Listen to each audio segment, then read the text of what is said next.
वाहतूक अधिसूचना.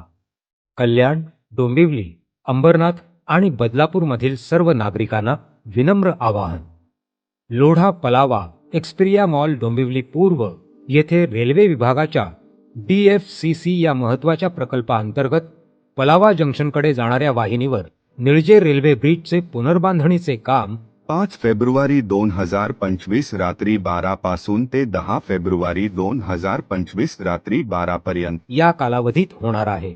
तरी ठाणे आणि मुंबईच्या दिशेने जाणाऱ्या हलक्या वाहनांनी मोठागाव किंवा डोंबिवली खाडी ब्रिजवरून लोढाधामकडे जाऊन पुढे नाशिक मुंबई हायवेचा वापर करावा. तसेच नवी मुंबई आणि मुंबईकरिता लोढा पलावा जंक्शन मार्गे प्रवास करणाऱ्या सर्व वाहनांनी काटई चौक येथून पाईपलाईन रोडने सिमेंट रोड MIDC तळोजा मार्गे पुढे जावे. इतर हलक्या आणि मध्यम स्वरूपाच्या वाहनांनी काटई